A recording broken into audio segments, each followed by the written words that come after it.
mbokku téléspectateurs yu Thiès TV ñu ngi am mbégte ak bànneex di ànd ak yéen toujours ci seen ay programme ñu ñëwati comme d'habitude di ànd ak yéen ci événement actualité sportive yi nga xamante ne moom mooy xew donc fii ci commune bu Thiès rawatina cette fois-ci tey ñu ngi déplacé wu fi nga xamante ni moom mooy commune Thiès Est donc bu ngeen gisee arrière plan bi suma ginnaaw xam ne donc am na lu nga xamante ne donc moom mooy waaj a am puisque récemment ci sunu dernière numéro émission Fair Play wax nañu leen ko keroog bi nga xamante ni donc ñu ngi woon ci dernière ligne droite bi mu nekk benn spécial sargal coach Paul nekk un entraîneur formateur ñan ñoo koy def l'amicale des anciens footballeurs de l'école de football Amara Traoré bi nga xamante ne donc fii la nekkoon ci hippodrome Ndiaw Macodou Diop donc coach Paul nekkoon formateur bi ay des joueurs yu nga xamante ne yàgg nañu marqué seen empreinte fii ci diwaanu Thiès yàgg nañu leen gis ci championnat populaire bi mais aussi yàgg nañu leen gis ci championnat local bi ñuy wane seen bopp ñoom ñu bëri tey ñu nekk fii ci commune bu Thiès Est rawatina ci diwaanu R100 donc moom coach Paul moom moo leen dalal ba moo leen jàngal woon leen contrôle passe les fondamentaux du football tey ñoo dem ba nga xamante ni donc àgg nañ benn stade bi benn niveau bi ñu ni dañuy def benn sargal delloo njukkal suñu coach bi nga xamante ne tey mën nañ wax ni ginnaaw yàlla lu ñu doon ci football rek c'est grâce à lui mu nekk un acte noble acte la bu nga xamante ne donc je pense bien que képp kuy footballeur rek war nga ci bàyyi xel te war nga ko copier puisque tey initiative bi nga xamante ne moom la ñoom Dabakh Faye daal di jël ñoom Ahmed Faye daal di jël ñoom Aziz Mbodj ñoom Tidiane Camara ñoom Aziz Diop et tant d'autres bëri nañ donc ñoom ñoo dajaw tey nekk le surlendemain de la Tabaski fii ci hippodrome Ndiaw Macodou Diop fas yéene def benn match de gala coach toog seetaan ay poulain am ñi nga xamante ne donc moom moo leen dalaloon ba depuis bi ñuy nekk xale ba nëgë nii mbokk yi noonu la ñuy def chers téléspectateurs fii ci hippodrome Ndiaw Macodou Diop daal di dugg rapidement daal di ramasser temps fort yi jël réaction yi bàyyi leen tuuti tamit ngeen xool tuuti rek ci match de gala bi nga xamante ne moom la waa amicale des anciens footballeurs de l'école de football Amara Traoré di amal fii ci hippodrome Ndiaw Macodou Diop très rapidement dañuy dugg ñu xool mbir yi donc naka la fa demee Lamine. chers téléspectateurs donc comme ni ma leen ko waxee donc tout à l'heure gis ngeen les 22 acteurs ñu ngi nii taxaw bokk ci benn contingent bu nga waxante ni donc coach Paul ñoom ñoo leen dalal ba coach Paul nekk un entraîneur formateur ci école de football Amara Traoré ñoom nag comme ni ma leen ko waxee donc sànq ci introduction bi donc très rapidement rek damay bàyyi kenn ci ñoom puisque je pense bien que maillot bi mu sol am na lu bëri lu muy signifié tey puisque maillot defar R100 la si je me trompe pas donc mu nekk kenn ci ñoom ñi nga xamante ne Paul moom moo ko dalal tey mu nekk capitaine vert fluo bleu ciel donc bleu de nuit du moins grand maa ngi lay nuyu. waaw maa ngi lay fay. ñu bàyyi la nga présenté wu. salaamaaleykum maa ngi nuyu ñëpp man la Ousseynou Diop ñu gën maa xam Sawara laa maa ngi siyaar gars yëpp bis yi moom dañ ko doon yàgg a rêvé bëgg mu am comme que tey la suñu borom dogo rek dañuy gën a sant yàlla di ñaanal Paul yàlla may ko gudd fan ak wér gu yaram. lan moo leen inspiré ba ngeen taxawal lu mel ni. loolu dañoo topp suñu tànk grand yi rek ñoom Dabakh ñu Amer Faye ñoom Ro ñu jox ñu xalaat yi ñun ñu am suñu benn groupe tamit ñu siy waxtaan ba waral affaire bi am tey jii nii. voilà coach Paul dalal la ba tey ban nga ñu mën a wax tey ci ay qualité am ak lan moo la gën a marqué ci moom. non ñun moom wax dëgg fa yàlla bu dee ñëpp moom Paul lu ñu def si ñun bari na sonn nañ ndax terrain bi kenn ku ne ñam nga fi ndomba même sama grand ay ni si ginnaaw ñëpp ay ndomba ñam nañ ko fii moo tax Paul moom dañ koy ñaanal yàlla may ko wér ak guddi fan si barke Seydina Muhammad sallallahu alayhi wa sallam. rapidement ma enchaîné donc seen naa fi beneen maestro chers téléspectateurs donc dégg ngeen li mu wax donc kii nag yaakaar naa kenn doon ko présenté puisque il a marqué li nga xamante ne moom mooy empreinte am fii ci diwaanu Thiès c'est Ahmed Faye bu defar R100 Ahmed Faye bu diwaan sañ naa ko wax puisque R100 diwaan c'est la même chose Ahmed Faye bu Sampaate bu président El Bachir Gueye Ahmed Faye bu Snaps Excellence Ahmed Faye actuellement il joue à Dakar Université Club donc une équipe de Ligue 2 professionnelle Sénégal Ahmed donc maa ngi lay nuyu. waaw maa ngi lay fay Mbaye. kontaan ci yow. waaw ñoo gën a bëgg quoi. voilà tey ngeen def initiative bi ne da ngeen di delloo njukkal coach Paul bi nga xamante ne tey yow foo àgg ci football rek dem bay jouer Ligue 2 professionnelle donc am na lu bëree bëri lu mu ci jouer idée bi nan la leen dikkee Ahmed. waaw comme li nga wax rek tout d'abord dañuy nuyoo ba pare quoi bon di rafetlu aussi initiative bi parce que li yàgg nañ ko bëgg mais xëy na tey la ko suñu borom dogal quoi. parce que fii pratiquement boo xoolee ñi fi toog ñi ne ci biir terrain bi ak ñi nga xamante ne ñoo nekk si biti yëpp Paul moo leen formé quoi Paul dafa liggéey si ñoom liggéey boo xamante ne liggéey bu doy waar la sax parce que tey ji lépp lu ñu mën rek ak lépp lu ñu xam ci football Paul moo tax quoi àgg nañu foo xamante ne ñun tey jii lii nii sax amaana comme day doog a nekk première édition bëgg nañu yeneen édition yi mu nekk édition yoo xamante ni xam nga day wër fii quoi vraiment ñun moom contentement lañ ci amee rek bañ ko taxawalee xam nga pour delloo ko njukkal li nga xamante ne moom la defoon ci ñun malgré lépp jotewul mais bëgg nañ ko xam nga defal loo xamante ne aussi moom dina kontaan quoi waaw. damay faral di dégg ñu naan coach Paul un coach pas comme les autres tey lan moo la gën a marqué ci moom depuis mu lay dalal ba. waaw parce que li ma gën a marqué ci moom aussi mooy jamono ji équipe bu ma dem man ak samay morom amuñu poste foofu quoi buñ demee buñ nee arrière droit ñu joué buñ nee milieu terrain ñu joué buñ nee ak central ñu joué buñ nee góol sax ñu dem góolu ji parce que loolu daf ñu ci yàgg a dóor comme li ko booy waxee léegi. c'est la polyvalence loolu lay def sa bopp. merci beaucoup loolu lay def sa bopp quoi def ci aussi mental boo xamante ni fépp foo dem war faa mën a nekk quoi voilà. mbokku téléspectateurs yi donc dañ leen di bàyyi ngeen seetaan tuuti rek résumé ci match bi nga xamante ne donc moom moo xew ci ñi nga xamante ne li jëpp coach Paul moom moo leen dalal ba fii ci école de football Amara Traoré da ngeen Ahmed Faye en tout cas bonne chance les gars à tout à l'heure ci kanam tuuti ñu bàyyi leen ngeen seetaan ñu jëlaat yeneen.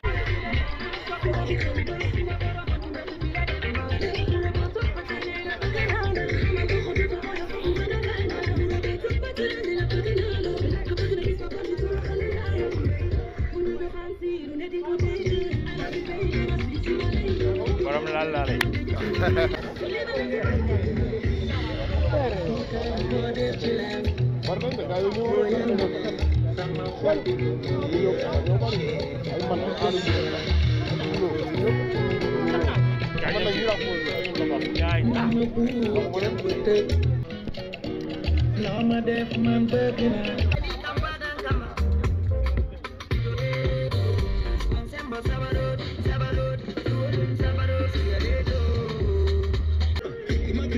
C'est toi qui veux parler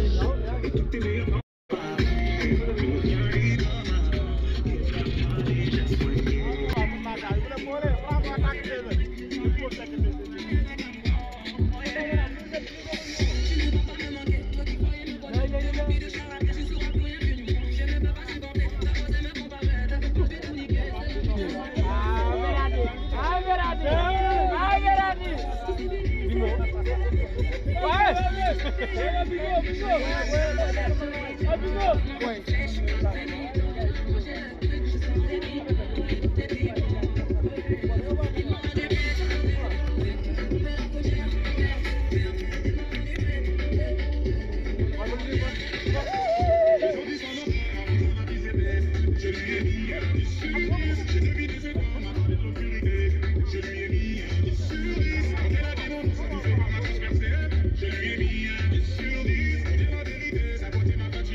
Des genres de femmes sexy que tous mes négros personnes trop toxiques. Tu nous empoisonnes, tu sais ce que tu mérites et c'est ce qu'on affectionne. Ce que j'apprécie chez toi, c'est que tu n'as pas besoin d'un pour hésiter. Il est déjà trop tard pour espérer croire qu'on pourrait rediscuter. Je sais que tu te méfies, t'as peur. Pour toi les hommes sont tous des acteurs. Permets-moi de devenir comme ton père et de devenir à toucher ton cœur. Je lui ai mis un discours. J'ai dominé ce temps, maintenant elle est furieux. Je lui ai mis un discours. Elle a dit non, nous avons le nom. Mais ça on est que je suis loin. Mais elle cache de toi. Donne-moi ta main, pas loin de nous. Le nom. Et ça on est que je suis loin.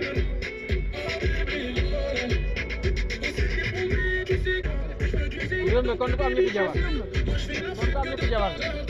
Elle disait je t'aime trop, le quartier ça peut trop fou les gens.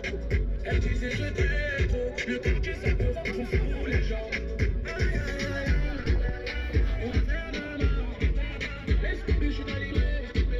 Et ça fait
ayca chers téléspectateurs toujours ñu ngi fii nga xamante ne moom mooy hippodrome Ndiaw Macary Diop ex-champ de course ci spécial sargal coach Paul bi nga xamante ne donc moom moo waral lu ni mel moom nag moo dalal ba donc ténor yi nga xamante ne donc dañoo marqué seen empreinte ci fii ci wàllu football ci au niveau de Thiès donc wax naa ko sànq jarul ma ciy jaaraat donc nag coach Paul moom mi nga xamante ne donc tout à l'heure ñëw na avec une forte délégation donc moom moo toog nii ma koy nuyu baax coach maa ngi lay nuyu. maa ngi lay fay maa ngi lay sant maa ngi leen di ziar di leen jéggalu di leen masawu coono ci dérangement bi ak déplacement bi nga xamante ni moom ngeen def tey jii nii ci champ de course mu nekk terrain bi nga xamante ne muy terrain R100 xale yi nga xamante ne ñu leen fi tàggat muy l'école de football Amara Traoré de passage maa ngi koy nuyu di nuyu prési Abdoulaye Seck di nuyu tous les parents d'élèves yi nga xamante ni ñoom laa yoroon seen doom digg ñi ba heure bii nii di gërëm aussi la télévision bi nga xamante ni moom mooy Thiès TV di leen sant bu baax di leen gërëm macha allah. mais coach c'est pas évident puisque lii rare na li nga xamante ne ñu ngi koy gis fii ci Sénégal. donc nga tàggat ay ndaw tey ñenn ñi ñu ngi joué ci L2 professionnel bi ñu joué nañ ci élite bi ñu ngi ci championnat amateur bi et cetera ñu nekk ay joueurs yi nga xamante ne donc mën nañu wax ni donc partout au Sénégal foo dem am nga fay élément tey ñoom ñoo regroupé wu daal di jël occasion bi nga xamante ne donc ñu ngi ci fête bi ba léegi donc c'est l'occasion ñuy demander pardon di leen baalu ak yéen mbokku téléspectateurs yi ci julli nga xam ne ci lañ génn tey ñu jël mën nañu wax ne c'est le moment idéal ñu ne dañ lay sargal tey naka nga dundee lu ni mel. waaw bis bi yaakaar naa ne du loo xamante ni daf may bett parce que boo xoolee boo nekkee plus de 17 ans ci li nga xamante ni moo nekk lii nii nga yor ci xale yi nga xamante ne xale yu yaru lañu xale yu discipliné lañu à tout moment xale yoo xamante ne ni da ngay sonn ci seen jàng ci seen éducation yaakaar naa ne yamul ci football rek mais nekk na loo xamante ne ni vraiment lu war la ci quartier bu nekk xale yi à chaque fois ñu am initiative bu ñëw bàyyi école de football yëpp ñëw fii nii na dañuy ñëw ci école de football coach Paul donc nekk na loo xamante ni vraiment dañuy sant yàlla parce que mën nañu wax ni xale mënul ñëw ci yow rek nga boddi ko wala nga dàq ko mais dinañ fexe ba dalal leen ba gérer leen ba nga xamante ne ni parents yi dinañ am confiance ñëw jox la mais kontaan ak vraiment satisfaction laa ci am bu rëy rëy. et puis ñu gis comme ni ma la ko waxee puisque dinaa ci ñëw léegi joueurs yi nga xamante ne donc depuis à bas âge ba léegi yaa leen yor ba tey ñu dem tey ñoom ñu dajaloo tey image boobu lan la lay jox lan lay fàttali de ce fait nga gis Tidiane Aziz Mbodj Tabax Ahmed Faye récemment avec la Ligue 2 mu def une excellente saison avec le Dakar Université Club tey ñoom ñu dajaloo fii image boobu tey lan la lay jox. waaw image boobu noonu du ma def lu dul kontaan ci parce que li may wax rek mooy que yaakaar naa ne kuy liggéey dëgg bis bu mel nii waru la mën a jomm yaakaar naa ni li ma sama njort mooy li nga xamante ne ni ma ñaan yàlla yore ay xale yoo xamante ne ñi ngi nekk équipe nationale ñi ngi nekk dans les clubs les plus grands du monde donc loolu laay rêvé yaakaar naa ni bu ma demee ba mën a am équipe nationale U17 U20 U23 kooku sant yàlla la le cas de Dominique Mendy mi ngi équipe nationale le cas de Papa Damba mi ngi nekk U17 le cas de Mamor Ndiaye de passage maa ngi leen di nuyu ñoom ñi ngi Europe ñoom def nañ seen participation parce que bi ma ko yëgee ci groupe WhatsApp bi vraiment dama kontaan avec toute la famille Ndiayeen ñoom ñu joxe seen participation pour ñu ne dañuy sargal coach Paul kooku sant yàlla la vraiment daal man maa ngi sant bu baax di gërëm sumay nijaay di gërëm ñi nga xamante ne ni ñooy sumay rakk ak sumay mag maa ngi leen di sant maa ngi leen di de passage maa ngi sant ñëpp di leen gërëm vraiment kontaan nañ. voilà donc chers téléspectateurs c'était coach Paul donc moom mi nga xamante ne tey moom la ñu organiser bis bi jagleel ko en tout cas di wax ni du chance mérite la puisque wax nga ko léegi des internationaux yi nga xamante ne donc ñu ngi ci différentes équipes nationales locales yi donc en l'occurrence Dominique Mendy ma koy saluer au passage di ko encourager également récemment donc dañu perte tournoi Kosofa bi en Afrique du Sud donc ma koy saluer au passage ak tant d'autres joueurs yi nga xamante ne donc moom mii moo leen dalal ba tey ñu àgg au niveau international donc di la wax ni kon du chance mérite la en tout cas ñu lay souhaiter plein de bonnes choses ci li nga xamante ne donc moom moo ci des parce que c'est pas évident ku ne xam ne ni taxaw di coacher yomb na waaye aussi tamit li gën a jafe ñoo foofu nga tàmbalee maanaam ci base bi maanaam di former loolu nga xamante ne dafa nekk lu nga xamante ne mën nañu wax ne école nga te ku xam école xam ne jafe-jafe yi nga xam ne donc moom nga ciy jànkonteel. waaw jafe-jafe yi lenn la woon yaakaar naa ne muy loo xamante ne ni jëm si yàlla jël Laay Seck ñu gën ko xam ci Assane Seck mu nekk benn école de football boo xamante ne ci ñi nga xam ne ñoo formé ñoom Ousmane Ndoye ñoom Dame Ndoye et tout ça mu nekkoon école de football bu yàgg ak son grand frère le président Abdoulaye Seck mu nekk ñoo xamante ne ñoo ma ci tàggat ba ma am courage ak kattanu ak jom ak fulla ak fayda boo xamante ne moo tax ma mën a continuer yore lii nii donc liggéey la boo xamante ne liggéey bu yàgg la samay nijaay yar ma ci kon loolu rek laa xam leneen lu ma wax tamit xaw ma leneen donc maa ngi ñaanal sama nijaay Laay Seck ñu gën ko xam ci Assane Seck vraiment mu nekk loo xamante ni képp koo xamante ni nekk nga jour nga nekk R100 fii nekk na jaar na ci loxoom te vraiment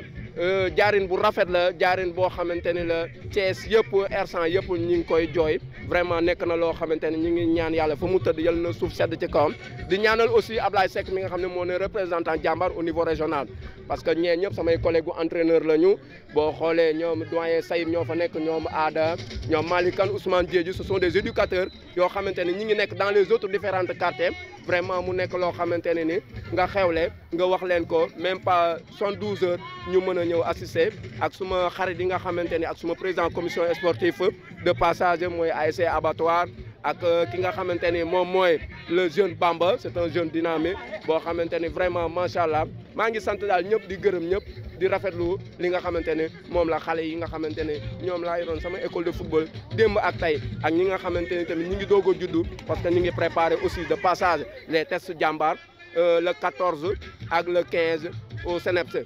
foofu ñu ngi préparé une festival ak une open boo xamante ni toutes les jours région de Thiès ñi nga xam war nañu def participation test jàmbaar yëpp de passage maa ngi leen koy wax ni leen le 14 la le 15 nag c'est une open moom mooy festival bi mooy ñun ñi yore sélection régionale ñun ñooy indi les équipes ñu jouer ñuy doog a yóbbu sélection boobu au niveau national. en tout cas yal nañu ci yàlla yóbbu ak jàmm mbokku téléspectateurs yi c'était coach Paul moom mi nga xamante ne donc moom moo waral bis bu ni mel noonu laay jaaree léegi puisque dégg ngeen wax na ne am na ay collègues entraîneurs yu fi nekk am na ay am di jàmmam yu fi nekk donc damay doxantu Lamine ñu dugg rapidement ma jël réaction ñi nga xamante ne donc ñoom ñoo toftalu ci délégation coach Paul bi aussi ñoom ñu wax yan sentiment la ñu am par rapport ak spécial sargal bi nga xamante ni l'amicale des anciens footballeurs de l'école de football Amara Traoré ñoom ñoo ko organisé tey fii ci hippodrome Ndiaw Macodou Diop la. un ami un grand bu nga xamante ne donc kenn doon ko présenté ku ko gis rek sa xel dafay dem ci ASC Defar R100 maintenant ko gis suñu xel dafay dem ci Amadou Lamine Diouf Ro moom moo ko présenté je pense bien bokk nañ benn panel Bamba bu Defar R100 Bamba maa ngi lay nuyu. waaw maa ngi lay fay bu baax a baax di kontaan vraiment si teew ngeen fi teew di leen sant di leen gërëm. tey nga ñëw accompagner gunge sa xarit sa doomu ndey coach Paul ndaw mi nga xamante ne moom moo leen dalal ba delluwaat tey di ko fàttaliku di ko delloo jukkal ana tey lan nga yëg ak lan nga ñu mën a wax ci bis bi. waaw man li may wax rek mooy alhamdulilah parce que en général dañuy faral di gis ni balaa ñuy mën a rendre hommage nit mu génn àdduna wala mu def leneen donc nag jeune quartier bi suñu xalaatee ni tey am na loo xam ni coach Paul def na ko si ñoom ñu xam ne du ñu bàyyi ba mu dem ñu koy def mais dañuy bàyyi ba dund gi muy dund fa doolam toll ñu ñëw rendre ko hommage jàpp naa loolu rafet la di wax ni satisfaction la de mbégte lañ si am daal parce que pour man mi di wax ak yow jaar naa si école de football Amara Traoré ak ñeneen ñoo xam ne mag nañ ma ñoo xam ni ak ñeneen ñoo xam ne ñun ñoo leen mag comme ñu nekk ni di jouer donc di xamal ni defuñu lu dul rendre à César ce qui appartient à César parce que lii moo leen ko ji te gëm naa ne tey su leen ko jiwul woon gëm naa ne lii yëpp du fi am daal donc di wax ne am nañ mbégte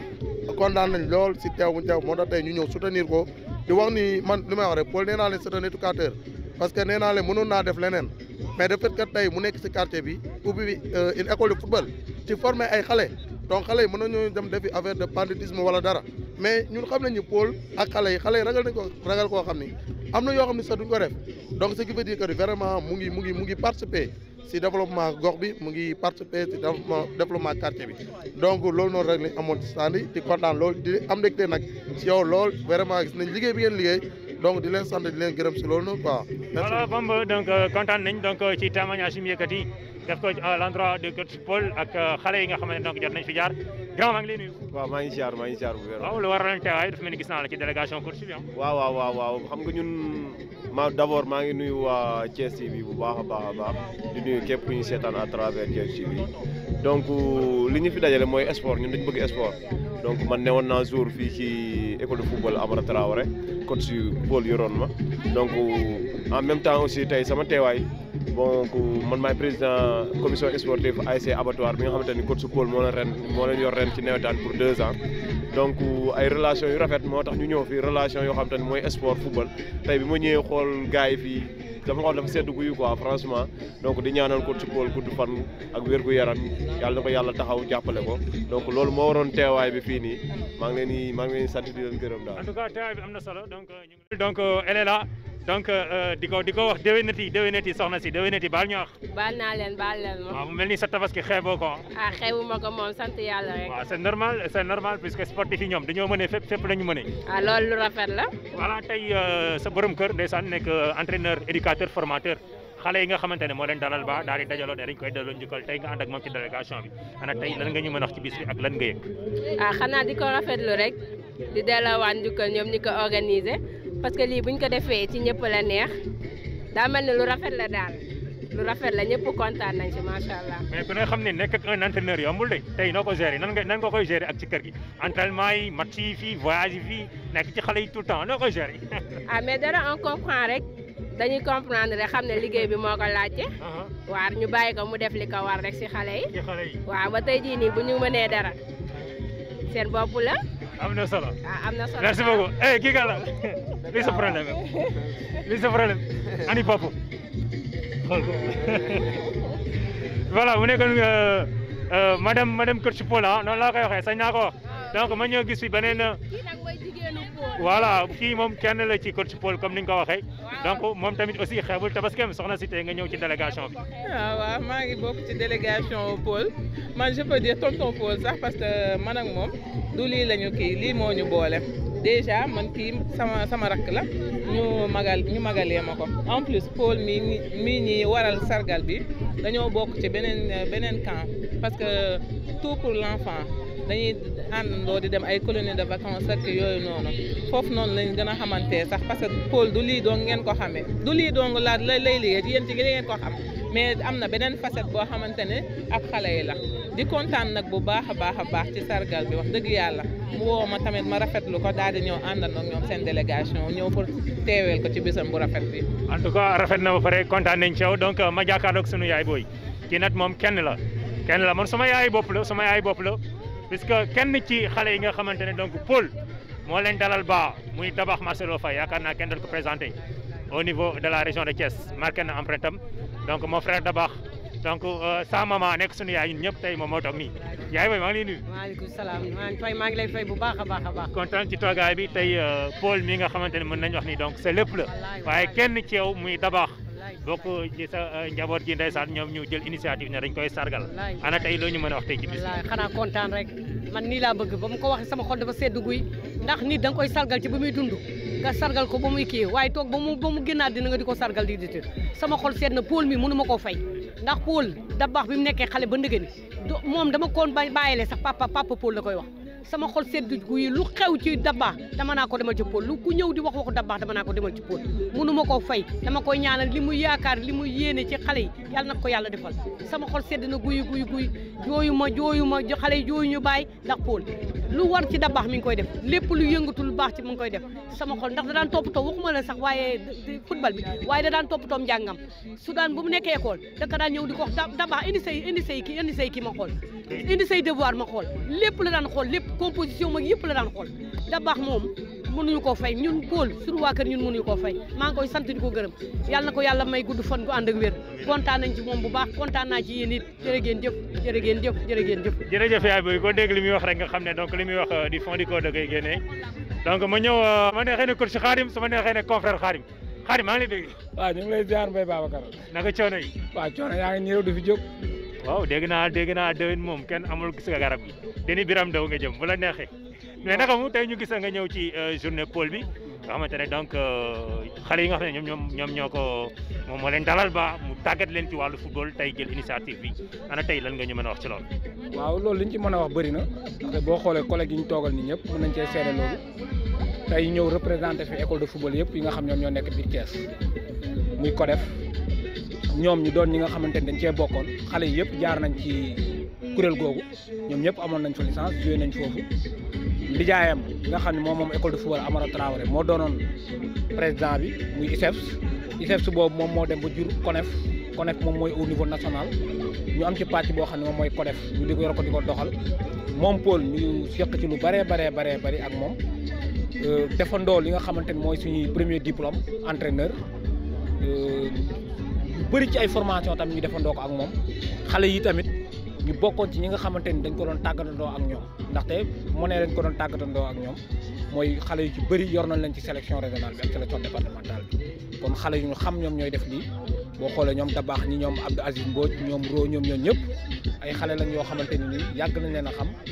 ci li nga xamante ni moom mooy école de football te boobu ay xale lañ ñun nag dañoo nekk ci suuf di liggéey xale yi xëy na bu ñu yekkee ci kaw ci lañ leen ñeneen ñi di xam mais ñun bi leen xale yi di nekk ci suuf ñun boobu lañ leen xam kon Paul bu defee loolu xale yi dem ba am reconnaissance boobu di ko delloo njukkal laa mën a wax di ko sargal loolu jaadu na ndaxte Paul bi muy encadré boobu mu ngi fubal bi muy encadré ay xale boobu mu ngi fubal li mu leen magawoon sax bariwul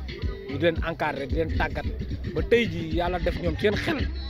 yàlla may leen xel bañ ni nañu retourné waat Paul mu nga xam dañ daan sonn ci ñu ci naaju tàng bi ay 3 heures muy nekk ak ñu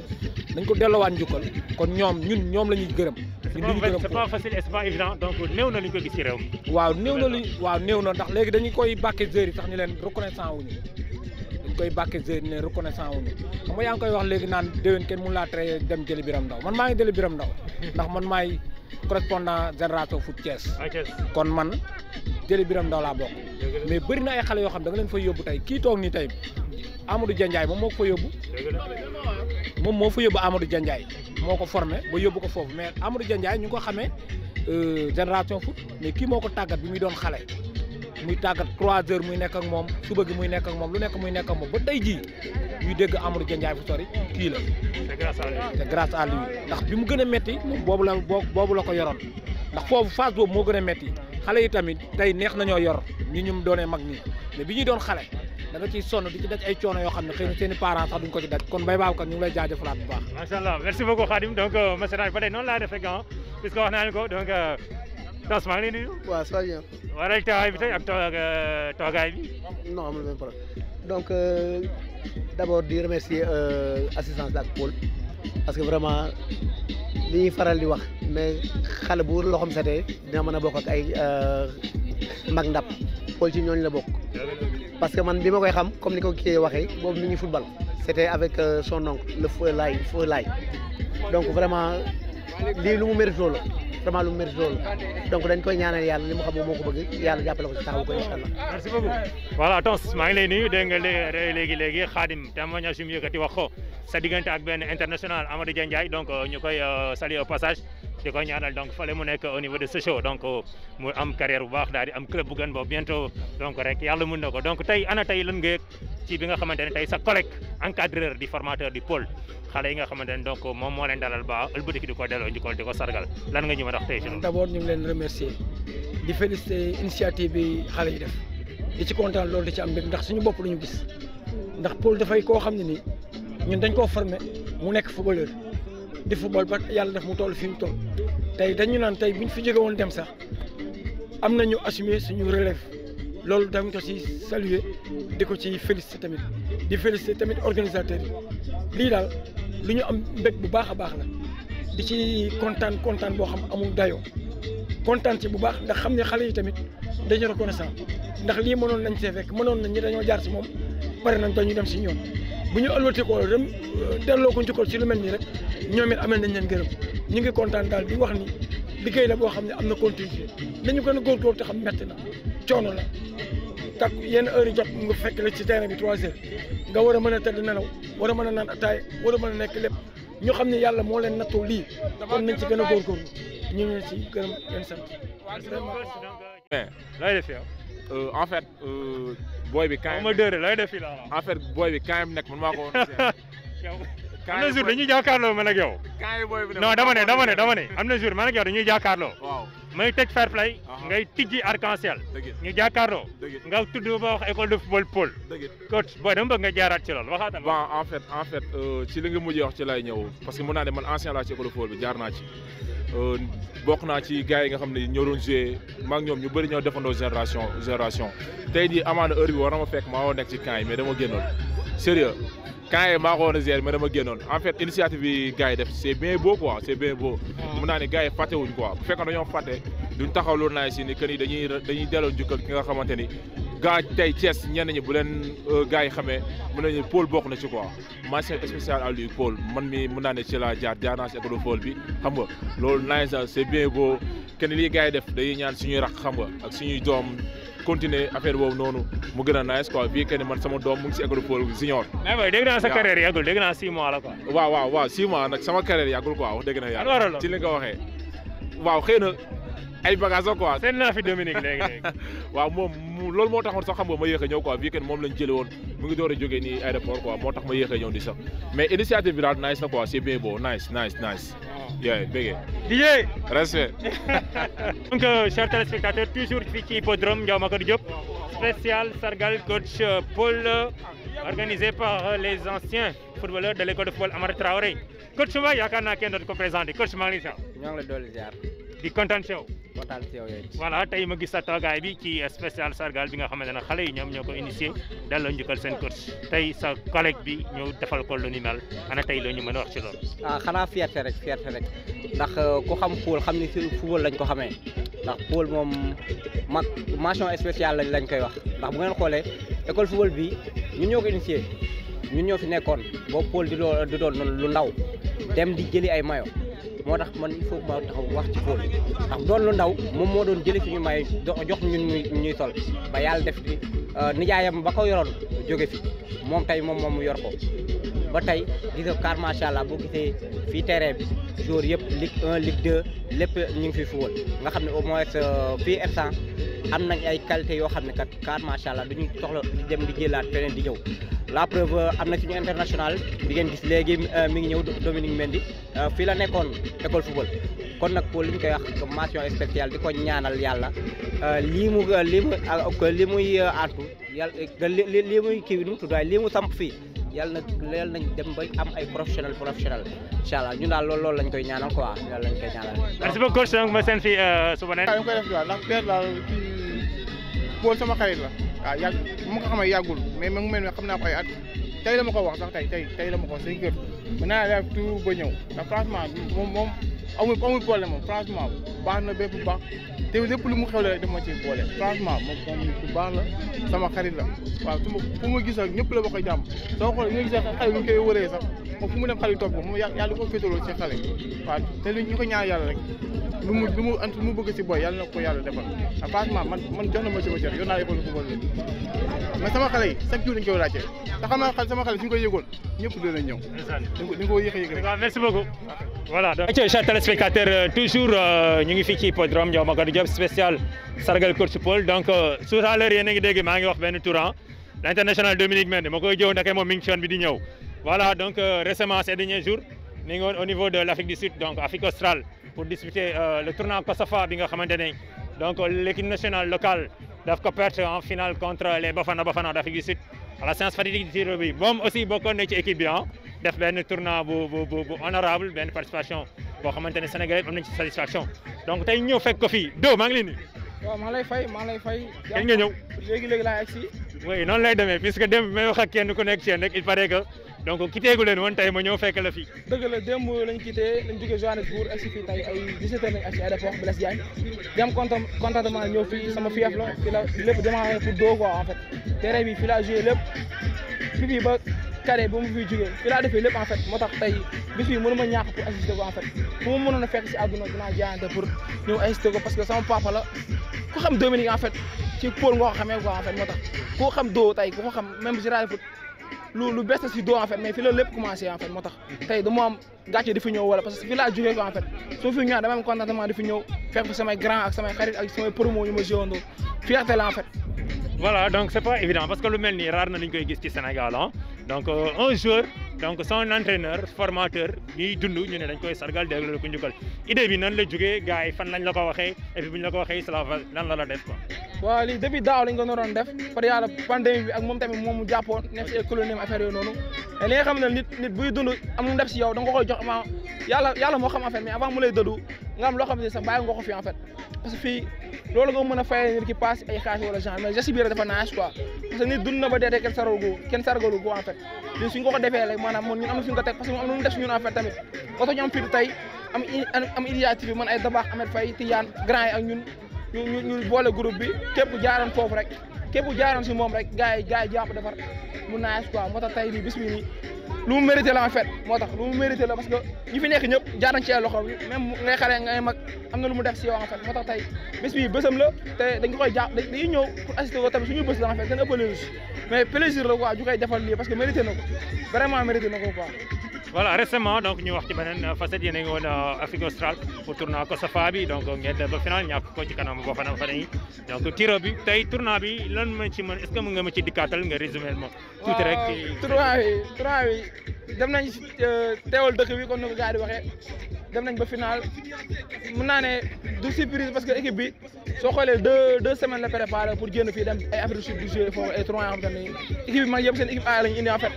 ba équipe bu ñu mujjee gagné Espérance Tunis moo nii rek équipe A bi fii nii ñu door ko ba tiro bi demi final bi def nañu tournoi bu extraordinaire parce que équipe bi ñëw na bu foo dem ba final rek loolu dara la en fait yàlla def ñu perdre par tiro bi kon ni nga waxee par Afrique du Sud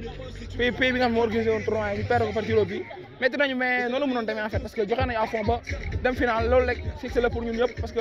ñu si bëri ñu ngi dem doog ñëw sélection suñu promo bi soo xool à part man Pape Seydou Ndiaye ak ma dikkee ñun ñoom ñoo si amoon expérience bi nga xam te ne yëpp équipe bi mais yeneen booy yëpp ñu ngi doog a goûter équipe nationale c'est pour cela final bi bettoon na Sénégalais yi mais ñun bettu ñun parce que xam nañ qualité yu nekkoon foofu moo tax tey final bi ñu ko perdre dañuy yem liggéeyaat des na yeneen tournoi yi war a ñëw daaw ñoo ko jël fii ak Ghana ñoo ko rey fii par tiro bi ren ñu ñaaxoo ko noonu la mënoon demee en fait mais plaisir la pour ñu dem di représenter Sénégal si tournoi yi mel noonu nga ngay gagné expérience di dund leneen vraiment plaisir la en fait nga nekk jeune di dem di jouer tournoi yi mel noonu dina la jox expérience en fait. En tout cas vous avez bien défendu les couleurs du Sénégal ci tournoi boobu donc ma lay ni félicité bu baax a baax ak titre individuel bi nga xam ne am nga ko sama juumul c'est les demi-finales donc l'homme du match donc c'est pas évident di wax ni c'est coach Paul également lépp ci moom lay delluwaat puisque tournoi mel noonu nga ñëwaat ci demi-finale ñu élire le homme du match loolu aussi tamit donc c'est quelque chose. merci kon ni nga ko waxee c'est pas donné à n'importe qui parce que lépp liggéey la rek lépp base la en fait man tey lu ma am si football du ma ne daf ma joom parce que dama ko liggéey depuis booy malgré nag contrat ay yooyu yàlla moo ko yor mais ñoo ngi si liggéey mais fii la lépp commencé kon ni ma la ko waxee rek fii lañ jàngee contrôle passe mu ñuy dawloo defal lii su baaxul mu lay corriger di la teg si axe ba tey ku gis doo ko jéppee en fait taguma sama bopp mais ku gis doo muy football di nga ne booy bi jàng na football parce que fii laa commencé fii nii la lépp commencé quoi vraiment maa ngi koy sant di ko gërëm ama fayam quoi te di ñaan yàlla fekkee sama bés bu mag bu muy xaar si man muy contrat pro yàlla may ko mu fekk ko ak école bi yëpp maa ngi ko koy yéene en fait parce que lépp lu moom fu ma yegg si àdduna ak grâce à Paul la moo tax ko xam doo Paul la quoi te maa ngi ñaanal yàlla may ko gudd fan bu mu fekkee lépp lu mu def si ay jeunes am quoi en fait un jour mu toog ne lii kat maa ko defoon si booy tey yàlla lii la ma fayal te maa ngi ko koy yéene quoi parce que am na mérite boobu noonu bu dul man muy keneen mu la booy nekk mu am pro quoi en fait mu am pro parce que yàlla dogal ko mais gëm naa yàlla dina ko dogal si ñi ñu fi nekk nii ñëpp wala si booy ndaw yi te yàlla dina ko def incha allah parce que mérité na loolu quoi vraiment guerrier la borom day lépp moo ko def si ñun quoi su ma même moom moo manque instant bi sax xaw ma sax lu ma wax parce que sama wax si moom fii ba suba du ma doyal parce que dama dund ak moom ay moments yu difficile yi nga xam te ni man ak moom rek ñoo xam moom xam na man xam naa sama papa avant muy génn àdduna dama ko dénk billaahi avant muy génn àdduna dafa jël main à main mu jël ma mu ne ma dénk naa la Paul kon loolu noonu rek man mënu ma ko wàcc quoi en fait waaw fu ma dugal dama fay dem fu ma dem fa laa jëm vraiment plaisir la may wax si moom mais amu fayam en fait. récemment donc championnat élite bi Ligue 1 Pro bi donc jeex na actuellement coupe du Sénégal moo ci des ak peut-être coupe de la Ligue bi ak yooyu noonu tey saison bi ak les Grenats fekk naa la Déni Biram Ndaw donc seetaan naa la gis naa la saison bi nga def et puis tey saison bi tey noo ko dundee cette année ngeen terminé ci 3e place bi ci podium bi. waaw ñun jeex moom ren moom parce que suñu objectif mooy zéro bu waaye quoi ren soo xoolee amuñu woon jël championnat wala genre maintien équipe bi nekk si place bu baax comme P2 3 yaa ngi si tableau bu baax en fait Sénégal ñaata équipe la 14 nga nekk 3e position c'est déjà quelque chose loolu moo nekkoon suñu objectif ñu jël booy di leen mélanger grand yi ñu ñëw am doole 1000 championnat bi après lu ñu yàlla jox si tableau yi ñu xam ne loolu la mais liggéey bi continue la en fait pour Sénégal bi ñoo ngi si huitième de finale contre Jambaar mi kër lañu war a jouer pour de la Ligue tam ñu ngi si tableau yi vraiment centre boobu moom ren loolu moo nekkoon seen objectif zéro booy di leen valoriser pour gars yi di leen mën a gis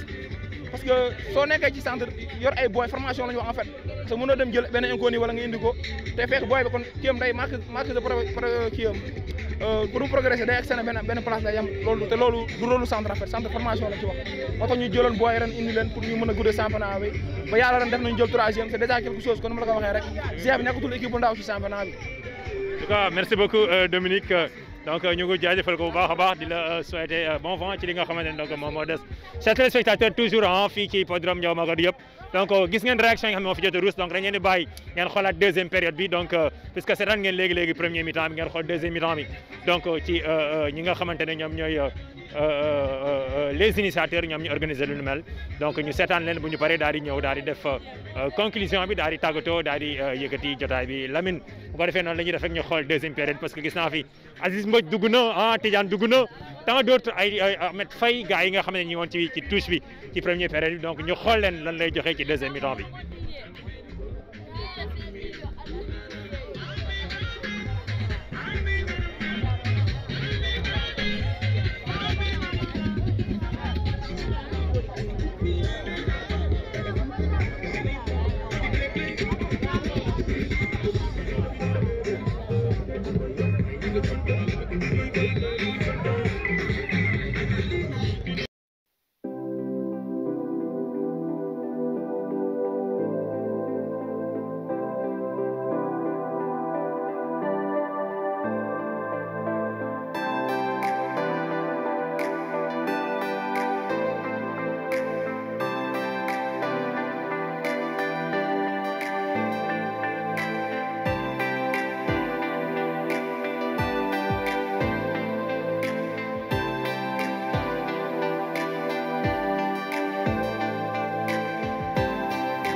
C'est bon. Voilà léegi Spectateurs de la Thiès TV, toujours ici à l'hippodrome Ndiaw Macodou Diop de Thiès, spécial Sargal Paul, coach Paul, organisé par l'amicale des anciens footballeurs de l'école de football Amara Traoré. Donc récemment yéen a ngi doon seetaan résumé ci deuxième mi-temps bi donc wax naa leen ko gis naa yenn cadres yi yéen ñi nga xamante ne donc seen saison def na effet cette saison au niveau du championnat local gis naa Tidiane léegi gis naa Aziz Mbodj gis naa fi l'étudiant Ahmed Faye et tant d'autres damay bañ a lim rek ma matale également dégg ngeen la réaction de l'international Dominique Mendy voilà donc gis ngeen gars yi ni ñu toogee toogaay bu jekk bi bu ko defee très rapidement rek damay jox le coach Paul bi nga xamante ne donc moom la ñu jagleel bis bi donc mu wax ak ay poulain am wax ak njabootam donc ñu bàyyi leen téléspectateurs yi ngeen teewlu ko bu ñu paree rapidement am na ay remises yu nga xamante ne donc war nañ ko def fii à l'instant ci hippodrome Ndiaw Macodou Diop loolee nag dinañ ci ñëw léegi mais avant loolu rek damay jox coach Paul mu wax ak ñi nga xamante ne donc ñoom ñooy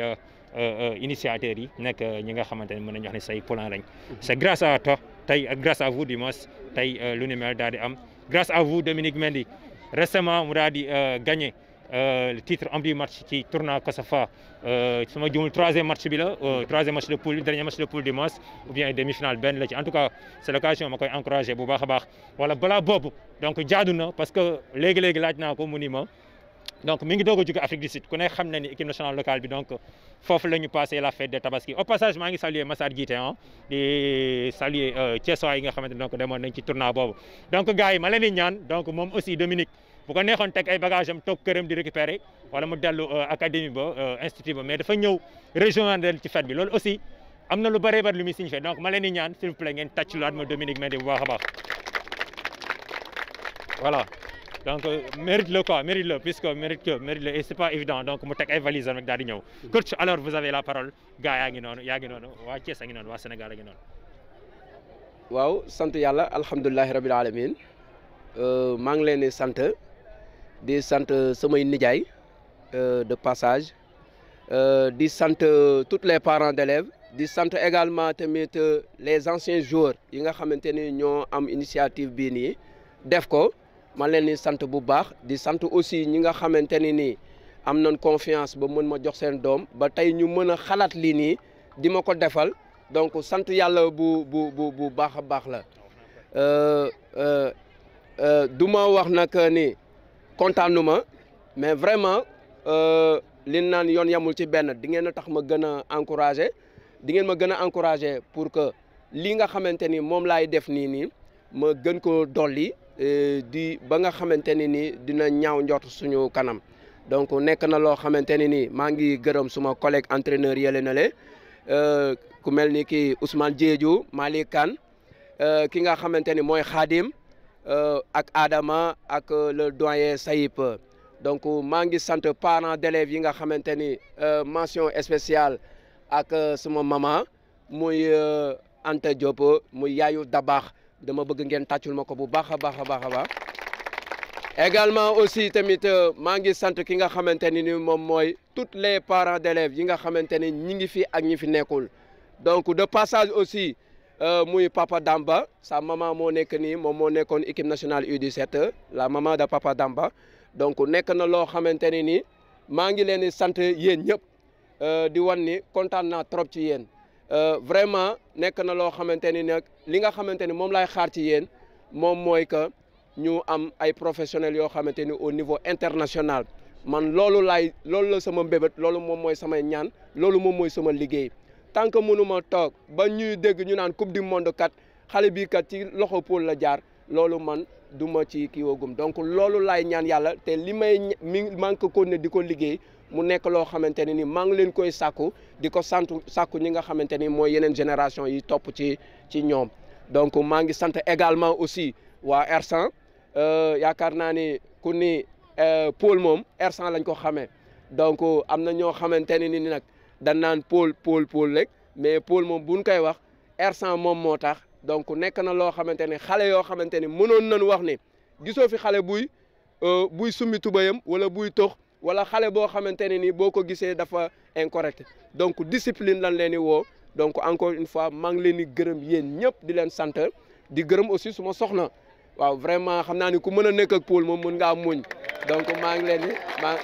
maa ngi leen di sant bu baax a baax a baax donc di sant également aussi ki nga xamante ne nii moom mooy Mbaye Gaucher le doyen Mbaye Gaucher Mbaye Gaucher mu nekk koo xamante ni moom moo ñu tette ci école de football bi nekk suñu mag sama nijaay yor leen Assane Seck ñu gën ko xam ci Laye Seck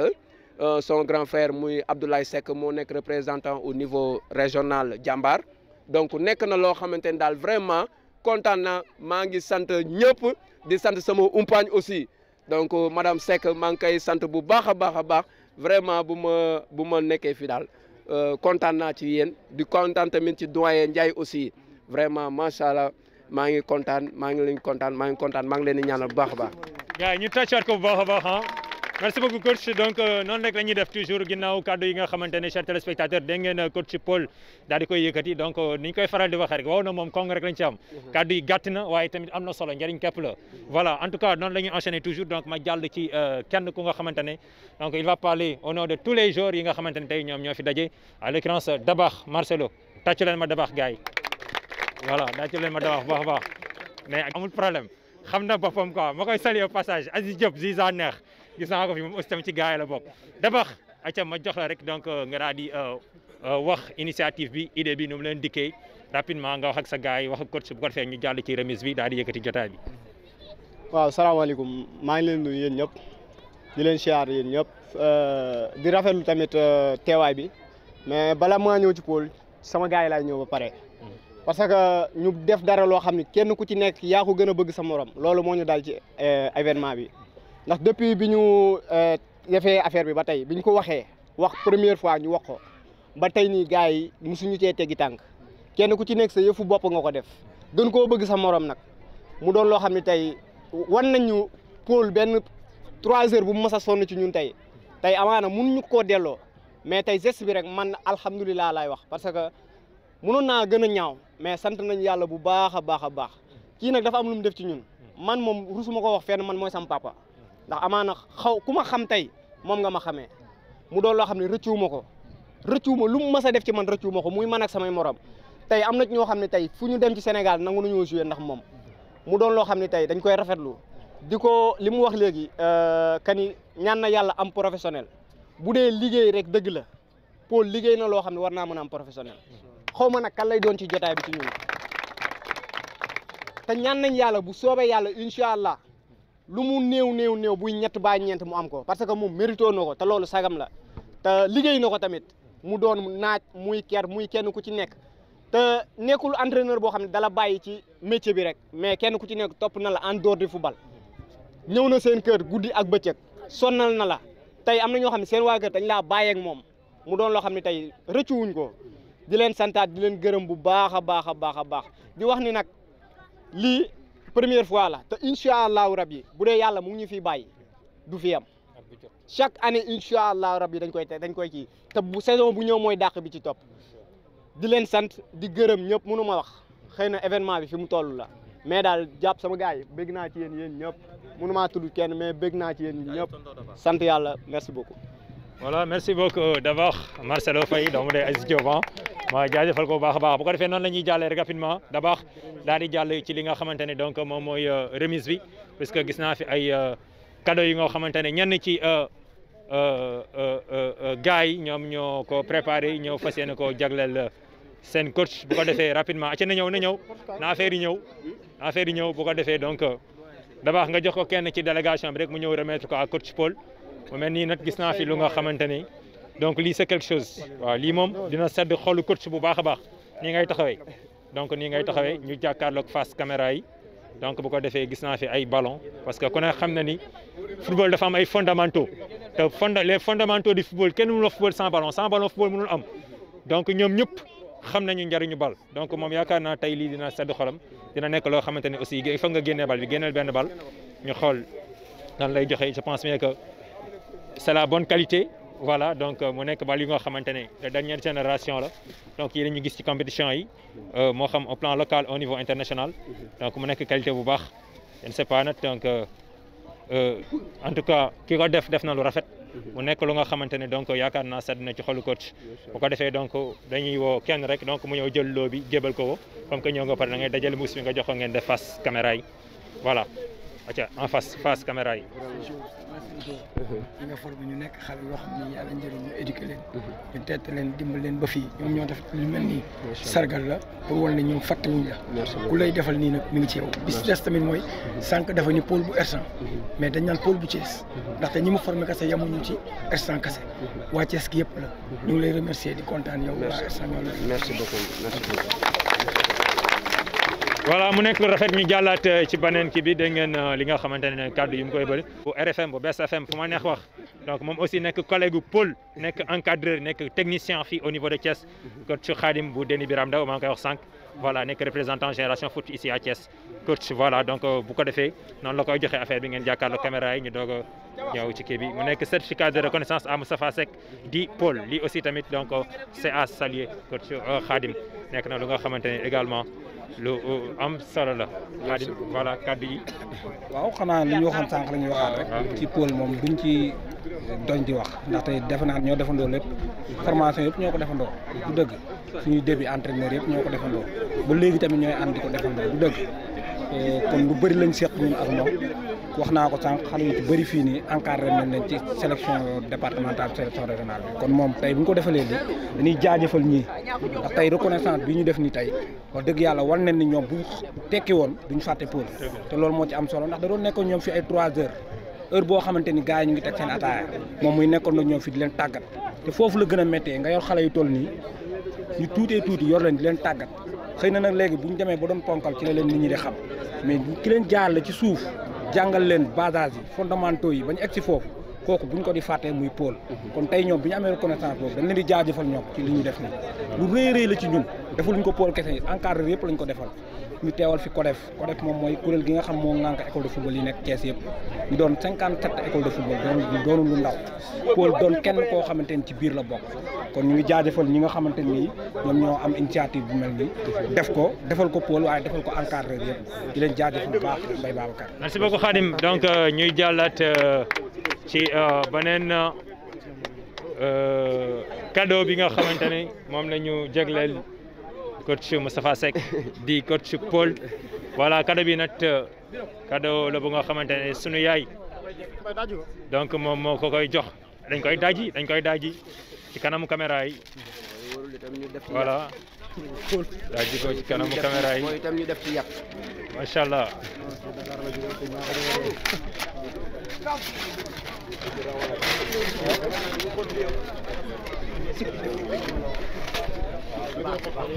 macha allah te kon nii mu wan ko.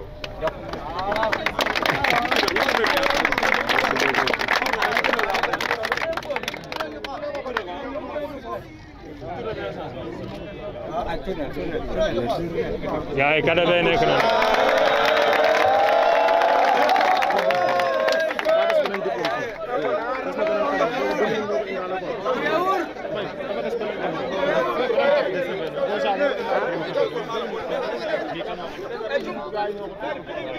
voilà donc yaay booy xale yi defar kàddu bu mel nii ñëw jox ko ki nga xamante ne moom mooy seen entraîneur ñu jox la ko pour nga jébal ko entraîneur bi. wallaay kontaan rek sama xol seet li ma la waxoon sànq rek. ku du dëgg kii moom du woon coach si kese da daan ñëw bu xale yi da baax buy jàng da daan jàng mu di ko topp ay kayam lépp la daan xool bu ñëwee ni ko da baax xoolal ma xool say kay lépp lu da baax am mu naa mën ko mënu ma koo fay kii mooy papay da baax bis mu ne papa sax la ko daan wax mënu ma koo fay yàlla na ko yàlla defal jàmm ñoo ngi koy ñaanal yàlla lii yàlla nañ jiglaayam yàlla na nga dund ba am ay international laa wax de ay international laa wax yàlla na ko yàlla def wallaay kontaan naa bu baax a baax sama xol sedd na guy sama xol sedd na jërëjëf. incha allah chers téléspectateurs toujours dañuy ñëw desandi ci remise bi ba nëgë nii bi yoon gisaan fi beneen cadeau kooku l'international Dominique Mendy nga xamante ne donc le pensionnaire de Déni Biram Ndaw le plan du coach Djibi Fall le coéquipier de Djibril Thialaw Diop voilà le coéquipier de Jean-Barthélémy Diouf meilleur buteur de la Ligue 1 pour cet exercice 2020-2021 Dominique l'international donc gis nga ko mi ngi koy jox son frère Aliou Mendy aussi moom aussi il a fait ses débuts ici au niveau de l'école de football Amara Traoré voilà gis ngeen hasard amul donc macha allah bu nekk cadeau bu am solo gis ngeen l'international Dominique Mendy avec le maillot de l'équipe nationale du Sénégal le coach Paul est là donc franchement lii c'est quelque chose c'est à saluer Dominique lii bon.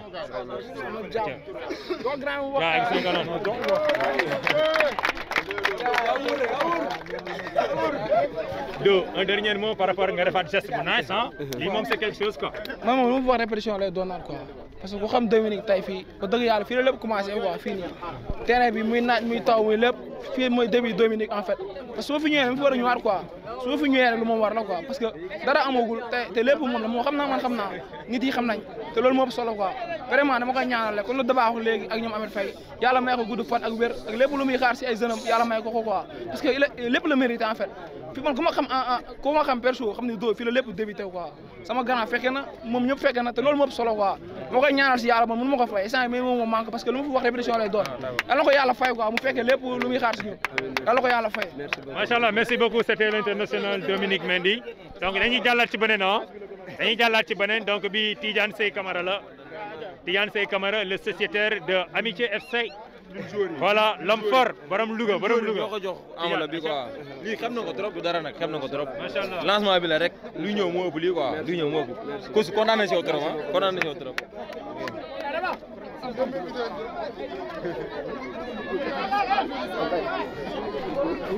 merci beaucoup voilà chers téléspectateurs de la Thiès TV lii mooy li nga xamante ne donc moom moo xewoon fii ci spécial sargal coach Paul donc gis ngeen cadeau yi nga xamante ne jox nañ ko sama gars yi ngeen def nak rek moo pare naa ñëw seen calmement d'accord voilà donc chers téléspectateurs li mooy li nga xamante ne moom moo fi xewoon spécial sargal Paul coach Paul par l'amicale des anciens footballeurs de l'école de football Amara Traoré donc leen wax ni ñu ngi kontaane bu baax a baax leen jaajëfal yéen téléspectateurs yi leen wax ni way leen di ànd ak les ci programme télé bi jaajëf leen jox dig daje ci yeneen événement sportif yu xew fii ci diwaanu Thiès